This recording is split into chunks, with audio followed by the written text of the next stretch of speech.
This is the Crystal Palace preview, and I've got some absolute legends joining me today. I've got John of Shin, a.k.a. Dwayne The Rock John Shin. I have got Jay Motti. And if you don't know what we're on about, you need to go back a couple of previews and see, because now I know. The internet delivered. And Adam's here as well. Hello, everybody. How are you doing? I do, mate. Okay. I'm all right. Right then, so we're going to be talking about Fellaini and possibly other players that are on the way out. We're going to talk about Manchester United's chances of finishing inside the top four this season, where that stacks up in terms of how important that is for success for us this season. Obviously, we're going to be looking at these lads' starting 11s, a little bit about Crystal Palace, score predictions, and then we're out of here to enjoy the rest of the snow day that we've all had. Everyone happy with that? I think we're happy with that. Not snowing, is it? You haven't mentioned that today, Steve. I haven't mentioned it today, you're right. Right, first things first then. So the top four spots. What do you think United's chances of finishing in there? What do you think Jose Mourinho's plan is with finishing inside the top four, assuming, I mean, come on, there can't be much hope left of winning the league now, surely, can it? I mean, can't be, can it? Well, if we win our next game, it's still on a little bit. Who are we kidding? It's not on anymore, man. Second place is where we're getting, I think, if we end up where we're going. Jay, what do you think? What do you reckon? Yeah, I think we've got to be realistic. We're not gonna catch City. We saw him against Arsenal the other day. They're rampant at the minute. It pains me to say it. I don't know what the situation is, but I'm hoping that they don't win the league against us. I don't know if that's feasible or if there's potential for a guard of honour or anything like that. That's the one thing I'm dreading, and I can't believe it's come to that we're actually talking about that happening. But no, listen, we finished second. We finished above likes of Liverpool, above Chelsea, above Spurs. I know it's difficult to do that, but you take City out of the equation, and that's not a bad season from our point of view, considering where we finished in the league last season and the progress we've made. That's what it is, isn't it? It's progress. John, are you seeing the progress? Yes, I mean, we've talked about this many times in the channel, and there is definitely progress. I think second place isn't a bad place to finish, considering how far City have sort of taken this season and sort of flew with it. But the other teams, like, you know, your Chelsea's, your Spurs, your Liverpools, they are in some sort of well, with the exception of Chelsea, they are in a sort of ascending form, and we need to make sure that we are showing our consistency and making sure that we are ending on a high. And I think that's very important. I stressed that on the last preview as well. I made sure. I think we have to make sure that we end on a high, not only for the sake of finishing in second place, but we need to make sure that the vibe and the atmosphere and the sort of mood around Old Trafford needs to end on a high. And I think that's very, very important. Mac, you happy with our performances and results against the other top six? No. I think, especially away from home, it's been boring. It's been tedious. It's looked like I can understand going to Anfield and setting up, you know, on the counter attack or with defence in mind first, but the way we play in those games, we rarely look like scoring. And I know in the past we've never done well in those big games, especially at Anfield, but we usually get a result, and we've never gotten a result. So I've not been happy with everything, but it's progress. We're moving forward. We were sixth last season. To go to second is a very good leap. I mean, not many teams will go from sixth, seventh to first straight away. So it's not been a bad season. But look, we need to make sure we keep going. We need to make sure we keep ticking results, and we need to make sure that there feels like there's progression in our football. Because yes, whilst finishing second might be great, if we finish second and, you know, it's still this negative kind of feel around everything, the way it has been recently in terms of the football, around Paul Pogba, around, you know, what's going on with this guy and that guy, then it's not going to feel like progress has been made. So we need to make sure that by the end of this season, not only on the pitch, but off the pitch, we're in a position where we're ready to challenge Manchester City and the rest for the title next season. That can't be. That's why this is so important now, to end this season like in a positive trajectory, I think, because it can take us into next season going well as well. That's what I'm worried about, us tossing off games in the league to focus on the Champions League when the Champions League comes back around, and us just slipping further down the table.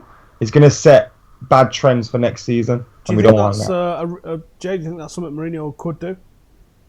Well, he did it last season, didn't he, in the Europa? I think that was a bit different, though. He more or less gave up on the league in January last season, but the Europa was there for the taking. And yes, listen, United could win the Champions League. I know we probably won't, but stranger things have happened. He won it with Porto. He won it with Inter. Were those the best teams in the Champions League that season? Not by a long shot. Yeah, he's done it before, so it could happen. But I think it's very dangerous to sort of focus all your efforts on the Champions League. And I think now we've got a stronger squad than last season. We should be able to compete on more than just one front. You look at the players we've brought in, the likes of Lukaku, the likes of Sanchez, McTominay coming through the youth as well. I think there is actually a stronger squad, a much stronger squad this season than we had last season. Yes, there's still issues around defence, and the injuries we pick up are just seem to always hamper us. But there's no reason why we can't. I mean, let's face facts. The Champions League isn't every week. You have a little spell of it, and then it's back to the league. We should be able to do it on both fronts, because I get what you're saying, Macca, about the top six, but our record in the league hasn't been that bad. And if you look at the top six, we've actually took more points other than City from the top six. He's away from home, innit? Yeah, it's just, I get what you're saying. It's not been great. But I think in the league we've made the progress, we've done well, and people go on about how amazing Liverpool have been this season and how Chelsea turned it around and all the rest of it. Yeah, look where they are in the table. So I think we can definitely go for second. 2 games against the rest of the top 6, I think. That's it, and it's sort of the narrative is they're playing great football, and the whole Mourinho parking the bus at Anfield is something that the national press just never seems to have got over. Yeah, I don't understand why, because it was a good point and Klopp didn't exactly go for it. So yeah, I think there's progress there. Like I said before, we definitely can go on 2 fronts. Are we going to win the Champions League? Probably not, but there's no reason why we can't get into the last sort of 4 of it, finish second, and would you turn around at the end of the season and say that's a bad season? It's not great because City are going to win the league, but it's not a bad season. We've still got Arsenal and Liverpool at home as well, and I think if we do manage to get 6 points, and I think 6 points is the goal in those games, I think if we get 6 points in those games, I think the narrative has to change a little bit at least. Right, definitely. Let's talk about Marouane Fellaini, and there's going to be some other names in this one as well. So the rumours of late are that Marouane Fellaini is going to be off in the summer. What's your initial thoughts on that? Are you happy with that? And do you think that we need to be bringing in different replacements? What sort of direction do you think Jose is going to go? I'm going to come to Dwayne "The Rock" Johnson first. I think the story of Marouane Fellaini is actually very sad at Manchester United. I mean, he was signed by our worst period. He's sort of a standing remembrance of what our worst times can be if we don't shape up. And David Moyes was obviously the. Oh, I'm sorry. Before I go any further, I just want to wish all the Indian fans that are watching Full Time Devils a happy Holi, because I know it's the festival of colors. But I digress. I gotta go back. Sucking up, John. I'm sorry. I should have started with that. But anyways, sucking up to everyone. If you got a public holiday, then John will wish you happy. I'm just showing love. Just showing love. I know there's a lot of it. It's appreciated, John. Out here. By someone, I'm sure. Okay, but anyways, back to Fellaini. Christmas, John. All right, so back to Fellaini. Happy 2nd of March, John. All right, so there's a lot of happy belated St. David's Day, John. All right, so we're gonna go back to Fellaini. I hope you got the card. We're gonna go back to Fellaini. So as I mentioned, Fellaini is the walking remembrance of David Moyes, and I think more so than not, we spent his career at Manchester United, sort of slating him and neglecting his presence and his contribution to the squad. And I think towards the end of more so like the latter half of his career, we sort of learned to realize that Fellaini could be an asset, and he has his qualities that could be useful in a squad. So I don't blame him for wanting to move on, but I don't think it's a bad idea for us to sort of usher him on, because it is sort of moving on these older sort of lesser quality players to usher in a new era at Manchester United. This is, at the end of the day, this is all progress, and at the end of the day, this is all transition. And I'm sure you're going to mention other names like Daley Blind and all these other players, but it's an improvement to the squad, and I think Fellaini has been. I think he's done his part throughout this tumultuous transitional season, but we have, like Jay said, we've made progress. We have to move on, and I think Tara to Marouane Fellaini. So Jay, there's been a bit of a lack of good midfielders in the squad permanently this season, I think, and that's one of the reasons for the emergence of Scott McTominay. As we look ahead towards next season, you're seeing the likes of Michael Carrick's going to retire. Fellaini could move on. There's tons of rumours that Ander Herrera could go as well. Daley Blind is another one who could fill in midfield, just never gets the chance. Do you think that we're going to need to go on a right midfield spending spree? After, Joe, when we signed midfield, everyone was like, finally sorted this midfield out, and now we're back in that same situation. I get where you're coming from. I mean, some might say we need to go out there and buy 2 or 3 midfielders, but I'm not so sure. I think that people forget, Timothy Fosu-Mensah, what's going on with him? He could come back into the squad. He can play in midfield. Scott McTominay's coming through. He's done well this season. My biggest disappointment, really, midfield, and this is going to sound crackers, is Matic. I just think he's gone backwards. At the beginning of the season, he was amazing. He looked like someone who could control the midfield. He was dictating the play around others. He was like a leader. He was constantly talking. And I don't think he's been terrible, but he's certainly not been as good as he was earlier on in the season. And we've suffered because of it. So, yeah, in answer to your question, we probably are going to bring in midfielders. But I would like to see the likes of McTominay, hopefully Fosu-Mensah to get a chance. I think Herrera is probably gone. I think Dale Blin is probably gone. I actually would like to see Fellaini stay. I know that's not a popular choice. I think everyone thinks he's a bit of a donkey, but I just like the piss that he boils, and the fact that he actually can do a job as well. And he's not the most skillful player, but if you want someone who can get stuck in, sometimes you need a player like that. Looks like he's going to move on though, so I don't think too many people will be losing sleep over that. But yeah, I think maybe one midfielder coming in would be enough if we give the youngsters a chance, because we are going to lose Carrick and all the other players that I've mentioned. But I don't think we need to go on a massive spending spree, because I think we've got the talent there. We've got some youngsters. We've got Pogba, obviously. Matic has still got at least another 2 seasons in him. So, yeah, it's not a case of we have to go out and spend 150 million on a new midfield. Adam, Fellaini definitely may be going. What do you reckon about the chances of that? Yeah, he's off. He's off. And anyway, we've offered this dude a contract, yeah, and he hasn't signed it, and it's been, this long? Take it back. Don't even leave it there for him to sign it. We can't be held to ransom by Fellaini. But at the same time, if Fellaini's going to leave, good luck to him. Best wishes to him. I'm not arsed. Had some great moments, some great times with Fellaini. But ultimately, anything in for us this season. And I wouldn't lose any sleep over him leaving. Manchester United need to improve. The one who I would keep would be Ander Herrera, whose contract's ticking down. Because if we lose Fellaini, we lose Herrera, we lose Carrick, who's going to retire, then we've got Pogba, McTominay and Matic. So we've got 3 midfielders, one of whom's just come into the first team. And the other, I know Jay said he's got 2 years left in him, but I don't think we could play him like this next season and the season after. So we'd have to look at bringing at least 1 or 2, at least 1, maybe 2 in. But I think it's important that we hold on to someone like Ander Herrera, because losing the others and then having to replace 3 midfielders would just be headache, I think. And it would be too much of a change in midfield. But maybe this is what we've been waiting for. Some players to force our hand, and some players to kind of be like, right, yes, they've gone. We might not have made that decision ourselves, but they've gone now. We can move on. And we need to do that ASAP. Quick. I think Scott McTominay's emergence has been... outside for Mkhitaryan, yeah. I've outside for Mkhitaryan. But it was the right thing to do. Jose's got to start being ruthless. And I want to see him be ruthless with the likes of Smalling as well, please. I think McTominay's come in and done really well as a real basic player, but I think if we're looking at competing for the league, competing for the Champions League, I think we need someone who's world class. You could say McTominay's coming in and he's standing on the shoulders of giants. I think that we probably need someone who's ready-made rather than just taking it to that next level. Anyway, going to go to a quick ad break. There we go. Make sure you go some of that. Be here right now. And starting 11. Jay, do you want to give us your starting 11 first, my mate? Yes. Back 4 was David De Gea, obviously.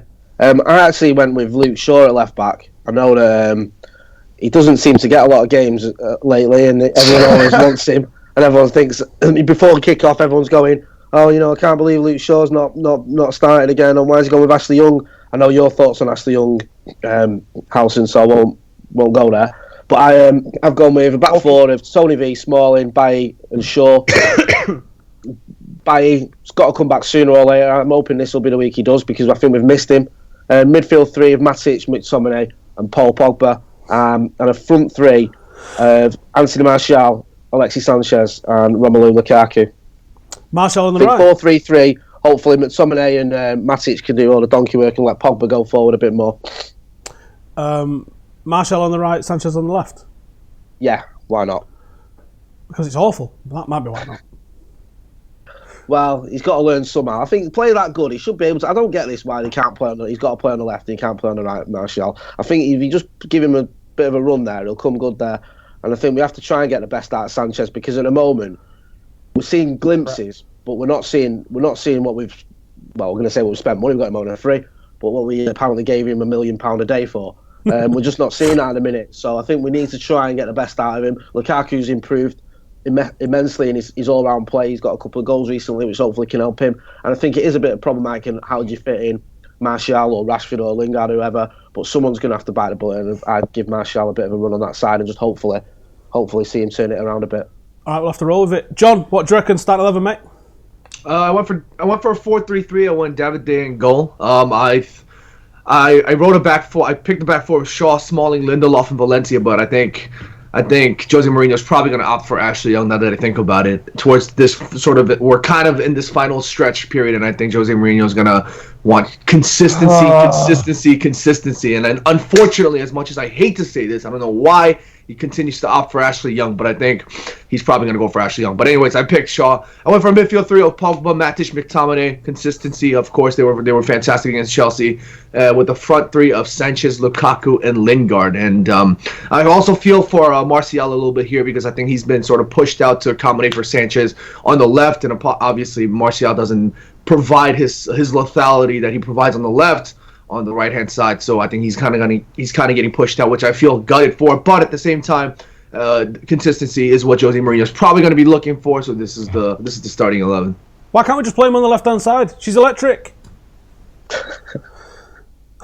Adam, don't give us just that over now, kid. Do you know what? It makes no sense for me to hinder one of our better players playing him on the right hand side or dropping him. Martial's better than Sanchez, just saying. So play him in his better position, innit? Go on, give us just that over. Simple. Alright, I can't get why Martial and Pogba get left on the bench sometimes. They're our best two players. Bloody play them and stop being a dick. Jose. Anyway, David De Gea in goal. Valencia, Smalling and Bailey. Smalling's in there, not out of my choice. I'm trying to get some more points. There's a reason I'm top of the league. So I've put Smalling in there. If it was my choice, I wouldn't have him in there. I'd have Lindelof in there. Against the likes of Crystal Palace, surely a Bailey Lindelof experiment could work. Not think. Yeah, I hope so. But Jose ain't going to do it, innit? Makes sense, that. So then I got Shaw. He's not going to do that. That's hope out of expectation. But I couldn't have half of my defence being the ones I hope rather than expect. Midfield, I've gone with like a midfield three.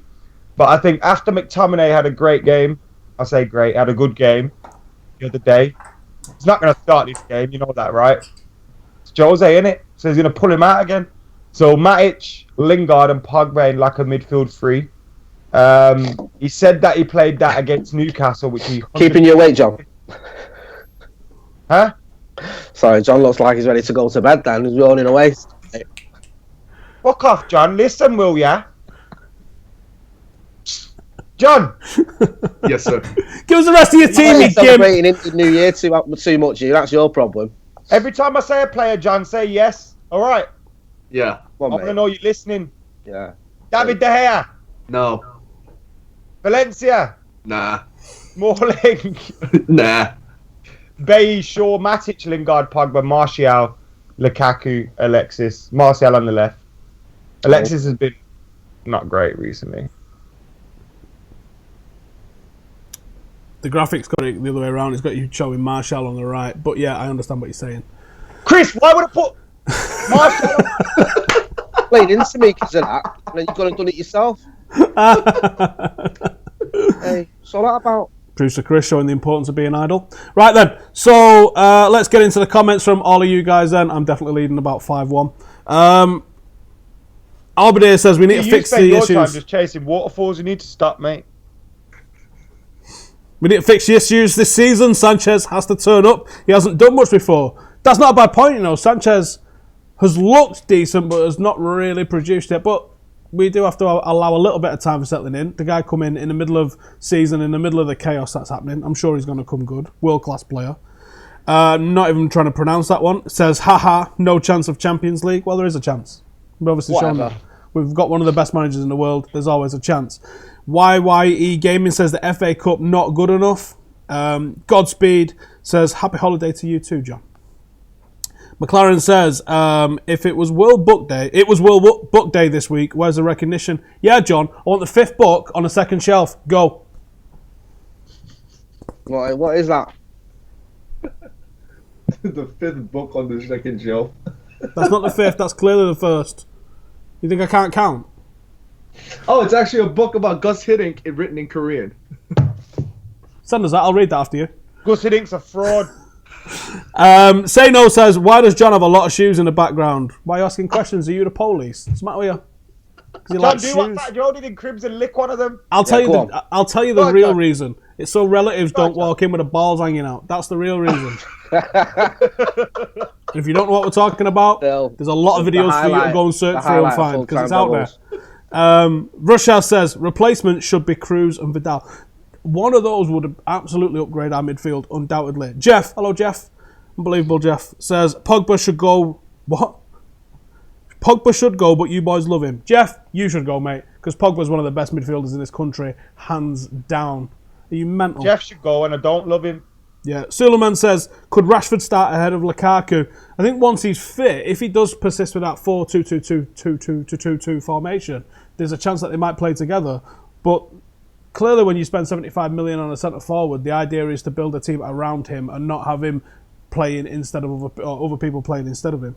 That is it for the comments. Right then, let's talk about Crystal Palace. Jay, do you want to talk to us about Palace first? What are you expecting? I mean, I've not watched a lot of Crystal Palace this season. Who has? Palace fans probably haven't even watched a lot of Crystal Palace this season since Hodgson took over. But from what I've seen of them, they are quite good defensively. They seem to set up quite tight. We saw City struggled against them. They seem to be quite just a typical Roy Hodgson team, really. Innit? They're just sort of, they're not exciting to watch, but they can grind out a result. And I think it's one of those games where, sorry, like a bowl of porridge, aren't they? Exactly. And I think that it's got potentially one of those games where if we don't get at them early, it could just sort of stagnate into a sort of a boring 0-0 draw where no one's really going for it. So I think we need to get at them early, because if we do get a goal, that's their plan A out the window. They're going to have to come at us, and I think we can turn them over because they haven't got a lot of talent. I don't think that you look at the squad, it's a sort of mishmash of players that haven't quite made it at the higher levels. But sorry? Tim Fosu Mensa Derby? He's talking to me, what? Jay. Shut up. All right. Don't know about Tim Fosu Mensa. He's saying random words. Producer Chris writes Steve's tablets, Chris. Steve's scripts, that's why. Tim Fosu Mensa Derby. You can't just say random words when I'm trying to talk. It doesn't make any sense. Yeah, Tim Fosu Mensa Derby, obviously. I think that's all I can add to that. Cheers. Nice one. Adam, talk to me about Crystal Palace. I know you like Crystal Palace.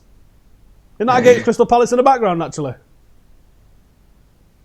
I am going to be at Selhurst Park this weekend, so no. Talk to me about Palace then and Roy Hodgson. Roy all around the world. I remember, 5 years ago, it might have been 4, I did a video with Jason Cundy and Paddy Barkley and Alan Kirbishley. I remember that. It's on the internet somewhere. Find it. It's the most honest bunch ever. But check this out. They were all then defending Roy Hodgson. And I was saying, this guy's crap. This guy's a dinosaur. He needs to go. What are you talking about? And they were still defending him. And he's still the same right now, except he's 5 years older or something crazy. If we lose against this lot, it's a joke. Palace are crap. Timothy Fosu Mensah's their best player. He's out. Can't play against us.